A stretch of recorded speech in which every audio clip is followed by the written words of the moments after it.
안녕하세요. 오늘은 쓰기 영역, 우리 쓰기 파트에서 몇 가지만 점검을 하죠. 먼저 우리 쓰기는 즉 문제 해결의 과정으로서 글을 쓴다라는 것이죠. 그런데 이것이 문제를 해결할 때 글을 쓰는 거니까 결국에는 실제로 우리가 어떤 주어진 과제에 대해서 글을 작성을 해본단 말이야. 그런데 우리 시험에서 쓰기는 이제 쓰기 영역이라는 의미로, 자, 직접 글을 쓰는 논술 문제가 없으니까 우리 객관식으로 물어볼 때는 결국 쓰기의 각각의 절차, 이걸 이해하는가, 그리고 즉 고쳐 쓰기를 제대로 했는가, 이런 출제를 합니다. 먼저 쓰기는 문제 해결의 과정으로서 먼저 계획하기, 그리고 표현하기, 그리고 고쳐 쓰기에 이런 3단계를 거치죠. 고쳐 쓰기. 먼저 계획하기는 다시 세 부분으로 이루어져 있는데요. 먼저 주제를 설정하고, 주제 설정, 그리고 그 주제에 걸맞은 이제 글감을 수집하고, 그리고 그 안에서 주제와 가장 밀접한 제재를 선정하는 것까지, 그리고 또 글을 어떻게 구성할 건가, 구성 및 개요를 작성해 보는 것이 곧 국어의 쓰기 영역입니다. 그래서 여기 각각의 주제 설정, 글감 수집 및 제재 선정, 그리고 구성 및 개요를 작성해 보는 것이 여기까지가 계획하기고요. 자, 여기서 이제 우리가 출제를 할 때는 즉 주제를 정확히 찾을 수 있는가, 독해 문제로서 주제를 찾을 수 있는가, 그리고 또 쓰기 문제로서는 과연 주제문이 적절하게 만들어져 있는가, 이런 걸 출제를 하는데요. 우리가 주제 설정을 좀 더 세분화해 보면 가주제를 먼저 정하고, 그거보다 구체적인 참주제를, 그리고 이를 문장으로 주제문을 작성해 봤을 때 우리가 주제를 선정했다라고 이야기를 하는 겁니다. 그래서 여러분들 교재 즉 255쪽에 보면 주제문 작성 시 유의할 점, 첫째, 주어와 서술어를 갖춘 완전한 문장으로 진술한다라는 거죠. 그러니까 즉 예를 들어 청록파에 대하여 하고 이렇게 주제는 잡을 수 있지만 주제문을 작성해보라 하면은 반드시 완전한 문장을 갖춰야 하죠. 그래서 청록파는 자연에 대한 새로운 시각작용과 세련된 언어의 사용으로 시를 한 단계 발전시켰다, 이렇게 즉 완전한 문장으로 표현을 해야 한다는 겁니다. 또 두 번째, 의문문이나 부정문은 피해야겠다. 예를 들어 스트레스와 질병은 관계가 있는가, 이런 건 주제로서는 적절하지만 주제문으로서는 의문문은 즉 적절하지 않죠. 그래서 스트레스는 몸과 정신의 균형을 깨뜨려 각종 질병을 일으킨다, 이렇게 완전한 평서문의 문장을 만들어야겠습니다. 또 다음 페이지 보듯이 주제문을 작성할 때는 비유적 표현은 피해야겠다. 그래서 예를 들어 극동지역은 아슬아슬한 줄타기의 형세를 보이고 있다, 이렇게 줄타기 같은 이런 비유적 표현은 써서는 안 되겠다. 그냥 극동지역의 정세는 매우 불안정하다 라고 써야죠. 다음 4번, 두 개의 내용이 양립되어 실질적으로 두 개의 주제문이 되지 않도록 한다. 즉 무슨 말이냐면 주제문은 반드시 하나의 주제만을 드러내야겠다라는 거죠. 예를 들어 우리는 마땅히 웃 어른을 공경해야 하며 나라를 사랑하는 마음을 지녀야 한다. 이래버리면 어른을 공경하자는 내용과 나라를 사랑하자는 두 가지 주제가 드러나기 때문에 이는 주제문으로 적절하지 않다. 오히려 우리는 마땅히 웃 어른을 공경해야 한다라고 표현을 해서 한 가지 주제만 드러낼 수 있어야겠습니다. 다음 5번에 뭐뭐라고 생각한다. 뭐뭐인 것 같다. 내 생각으로는 무엇이다. 이처럼 모호한 표현을 피해서 글쓴이의 의견이나 태도가 명확하게 드러나는 게 좋겠다. 그래서 주제문은 명료해야겠다라는 얘기입니다.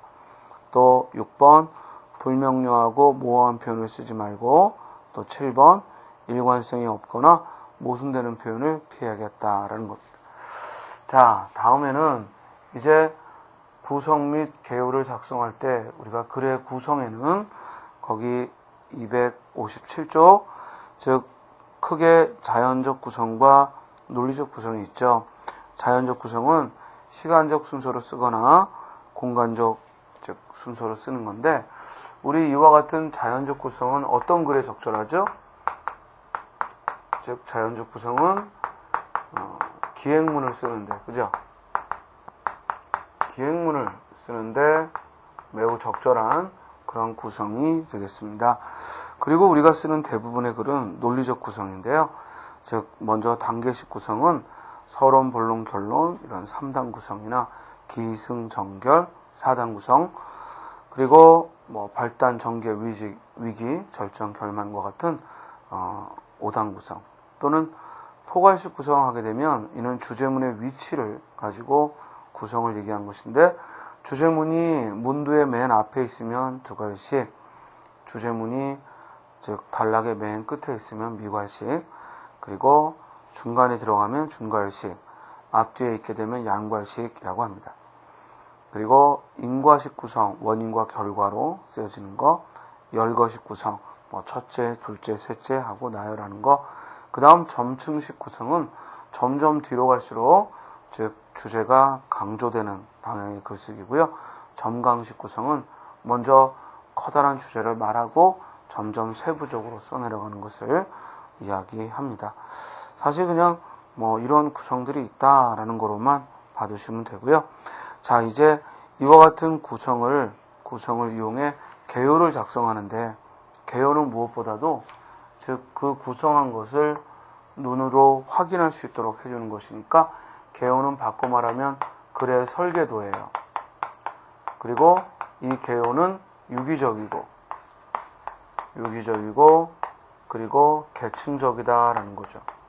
우리 올해 국가직 시험에서도 개요 문제가 나왔죠. 뭐냐면 주어진 개요에 즉 고쳐쓰기 문제로서 적절한가라는 걸 물었는데, 자, 개요가 유기적이라는 얘기는 뭐냐면 즉 제목부터 또 주제, 또 주제문, 그리고 서론, 또 본론, 또 결론 하면은 개요는 글의 처음부터 끝까지 일목요연하게 즉 하나의 주제를 향해 짜임새 있게 즉 쓰여져야 한다. 이것이 유기적이라는 얘기고요. 계층적이라는 얘기는 예를 들어 본론을 쓰는데 즉 이렇게 1 하고 그 아래 1, 2, 3 이런 식의 소항목이 들어가면 바로 이 상위 항목과 그 소항목, 즉 이렇게 계층적인 걸 이룬다는 얘기예요. 그래서 이 소항목에 들어가는 내용들은 이 상위 항목을 벗어나면 안 되겠다라는 거죠.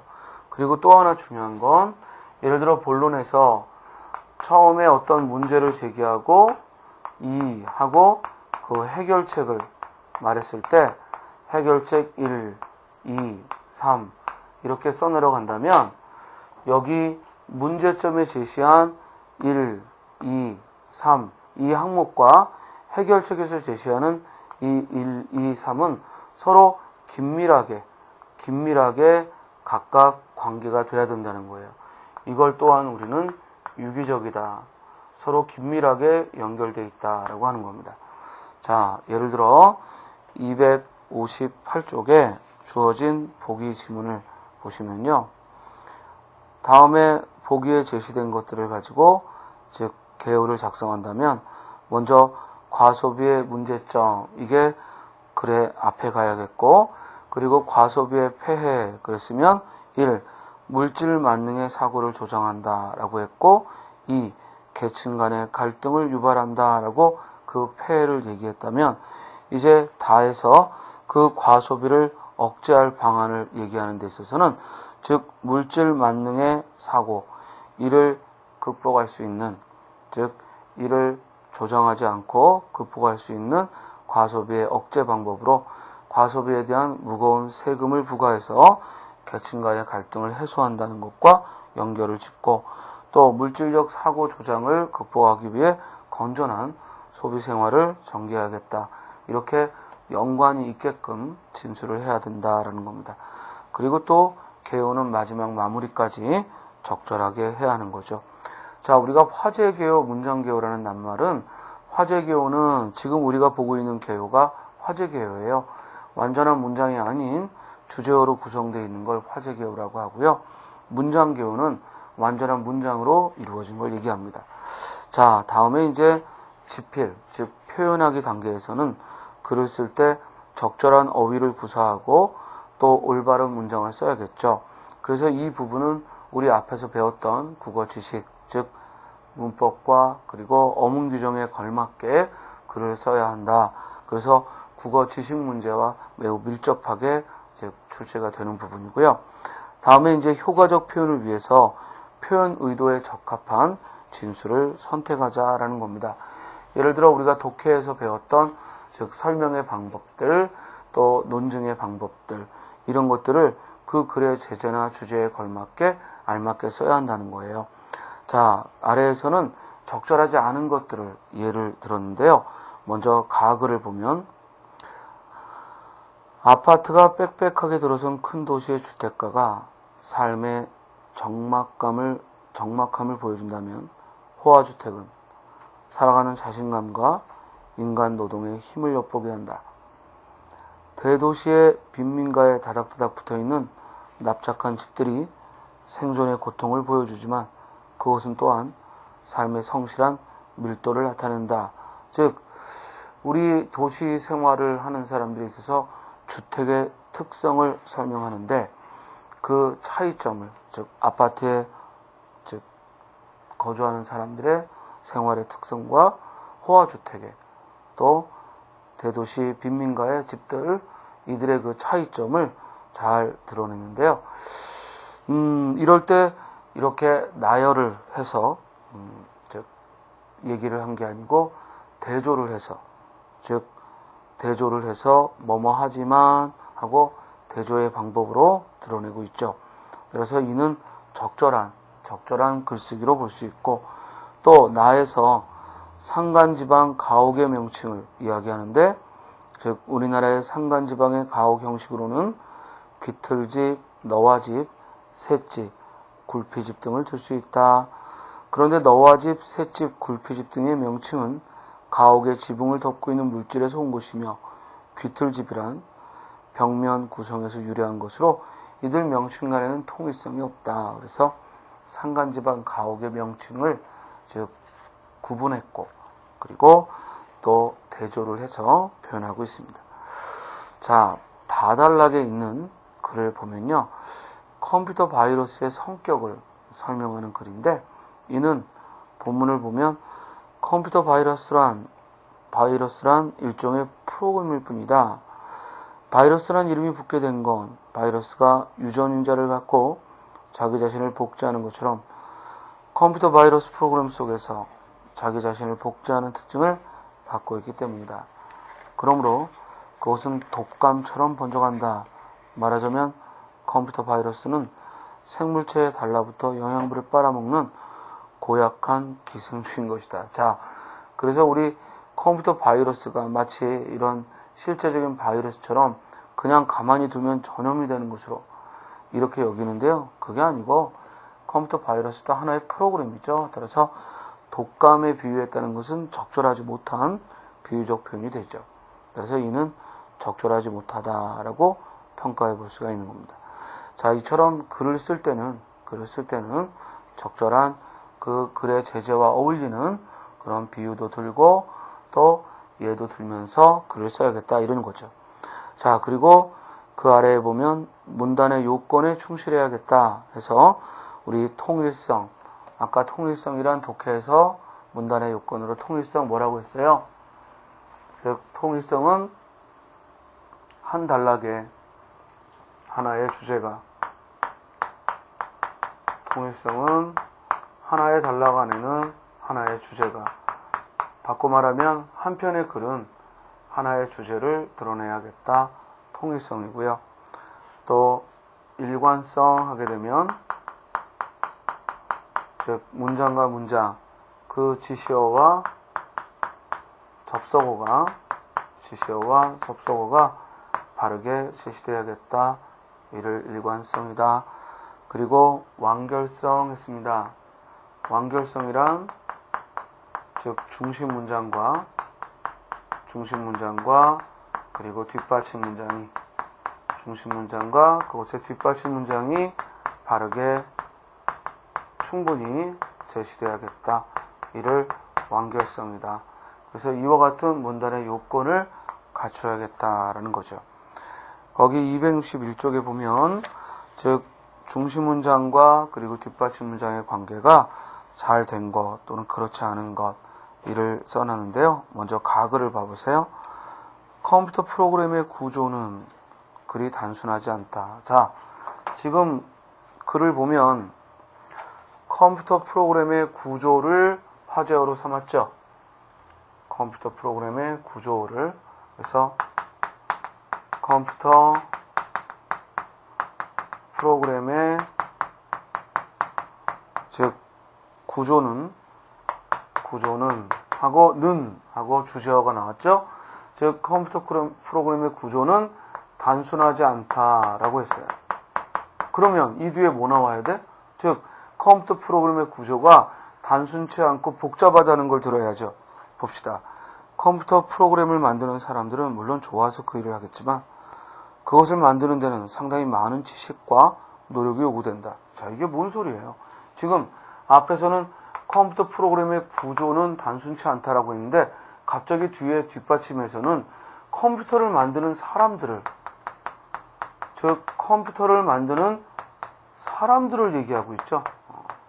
따라서 이렇게 되면 글의 주제가 통일성이 결여됐다라고 평가하는 거죠. 자, 나를 볼까요? 사회가 아주 단순했던 원시 시대에 인간은 물물교환을 통해 생활했다. 즉 원시 시대의 인간은 원시 시대의 그 경제 구조를 설명하는데 원시 시대의 인간은 물물교환을 했다는 거예요. 자, 그러면 이건 사실을 말한 거예요? 의견을 말한 거예요? 사실을 말한 거죠. 즉 역사적 사례를 들어서 이것이 사실임을 증명하면 돼요. 그러니까 이 뒤에 뒷받침은 뭐가 나와야 돼요? 당시에 그 물물교환을 했다는 그 사례를 들어주면 되죠. 자, 뭐라고 썼나 봅시다. 화폐를 매개로 한 교환 방식이 언제부터 정착되었는지는 분명치 않지만 물물교환 방식의 한계를 깨달으면서부터가 아닌가 한다. 자, 뒤에 문장에서는 당시의 원시시대 인간이 물물교환을 했다는 거에 대한 전혀 뒷받침이 없이 곧바로 화폐경제로 넘어가고 있어요. 즉 물물교환 방식에 대한 전혀 언급이 없고 곧바로 화폐경제로 넘어가고 있죠. 이는 곧 뭐가 부족하다? 뒷받침이 즉 부족하다. 그래서 완결성에 있어서 부족한 면을 볼 수가 있습니다. 다를 볼까요? 고사리는 브라겐톡신과 같이 암을 유발하는 유해한 성분과 피를 맑게 하고 머리를 깨끗하게 해주는 유익한 성분을 동시에 함유하고 있다. 자, 고사리가 유해한 성분과 유해함과 그리고 유익함을 함께 가지고 있다는 거예요. 그러면 이 뒤에 뭐 나와야 돼? 즉 그렇게 고사리가 유해한 성분이 있다는 것과 유익하다는 사실을 들었으면 그 사실이 타당한지 뭐예요? 보다 상수를 해줘야 될 거 아니에요. 그죠? 그런데 그 뒤에 뭐 나왔어? 즉 여러 가지 공해에 시달리는 현대인에게 좋은 점도 많은 것이다. 갑자기 확 뛰어서, 그죠? 뒷받침이 없이 고사리가 현대인들에게, 공해에 시달리는 현대인들에게 좋다라는 얘기만 썼죠. 따라서 이 글도 뒷받침이 충분치 못하기 때문에 좋지 않은 글이다라고 평가하는 거예요. 라를 볼까요? 그림을 이해하는 데는 두 가지의 서로 다른 입장이 있을 수 있다라고 했어요. 그러면 그림을 이해하는 방식이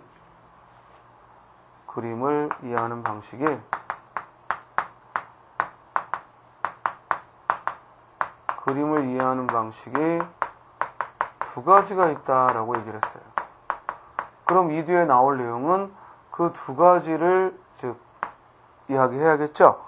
그래서 예상대로 하나는 하고 나왔죠. 즉 그 하나의 극단적인 예로 실물을 대할 때는 아무도 주목하지 않다가 그 실물을 정말 실물처럼 화폭에 옮겼을 때 사람들은 감탄하는 것을 들 수 있다.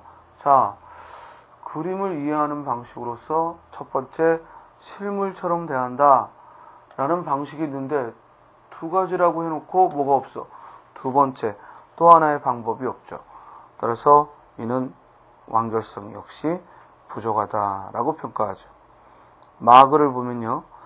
미국의 교육은 평균적인 성취도는 높지만 교육을 받기 위한 비용이 많이 든다라고 했어요. 그러면 지금 미국 교육은 비용이 많이 든다라는 문제점을 지적했어요. 그럼 그 뒤에 뭐가 나와야 돼? 그와 같이 비용이 많이 든다는 거에 대한 구체적인 뒷받침이 있어야 되는데 뭐가 없어? 뒤에서 즉 전문적인 지식으로 생산력을 높인다? 전혀 주제도 방향이 틀렸고 뒷받침으로서도 충분치가 않죠. 따라서 통일성과 또 완결성이 부족하다라고 하는 거죠. 자, 끝으로 바에 나와 있는 글을 보면 한이란 주어진 운명과 대결하지 않고 순응함으로써 슬픔을 승화시킨다는 뜻이다. 그러니까 한이란. 그래서 지금 이 글은 한이 갖고 있는 즉 특성을 들었고요. 그 뒤에서 이를 보다 더 상술해서 승화한다는 게 무슨 의미냐? 슬픔을 승화한다는 게 무슨 의미인가? 즉 한이란 내면적으로는 주어진 운명을 부정하면서도 현실적으로는 그 운명에 따라야 하는 상황에서 생긴다 하고 한이 드러나는 그 상황을 뒷받침으로 상술하고 있습니다. 따라서 이럴 때는 즉 주제의 방향도 옳고 뒷받침도 충분하니까 즉 문단의 요건을 갖췄다라고 평가하는 겁니다. 됐습니까? 자, 그리고 이제 끝으로 마지막 그 262쪽에 보면 고쳐쓰기 했는데요. 여기서는 한 가지만 생각해 보세요. 먼저 우리가 글을 고칠 때에는 즉 전체를 먼저 검토하고 즉 글 전체를 고쳐쓰고 그 다음 문단 그리고 문장이나 단어 순서로 이렇게 전체에서 세부적으로 고쳐간다라는 겁니다. 자, 우리 독해에 있어서 보다 세부적인 내용들은 이제 문제집을 통해 문제풀이 할 때 그때 또 여러 유형들을 다뤄보면서 연습을 하고요. 이론은 여기까지 여러분들이 기억해 두시면 될 것 같습니다. 그럼 이제 다음 시간부터는 문학에 대해서 또 간략하게 제가 지금 간략이라는 말을 계속 쓰는데 문학도 지금 우리 교재의 절반 이상이 넘게 페이지가 있지만 이건 참고서라고 생각하시면 돼요. 우리 올해 국가직도 문학 2문제 나왔는데 시 하나 소설 하나 그리고 과거에 우리 5년간 2009년도부터 2013년까지 작년까지 5년간 출제된 문제들을 분석해 보아도 문학의 비중은 굉장히 낮습니다. 물론 법원직이나 국회직의 경우에는 문학 비중이 좀 더 있기 때문에 별도의 좀 더 관심을 기울여야 하지만 우리가 일반적으로 보는 국가직, 지방직, 서울시 그리고 사회복지직, 기타 소방직, 경찰직 이런 경우에는 문학의 비중이 매우 적어요. 그러니까 작아요. 그러니까 여러분들도 너무 문학에 치우치지 말고 다음 시간부터 수업 내용만 잘 따라 하시고 그리고 또 문제를 풀어서 그 알게 된 지식들을 활용하는 방향으로 이렇게 수업 목표를 잡으면 좋겠습니다. 여기까지 독해에 관한 이론이었습니다. 예, 수고하셨습니다.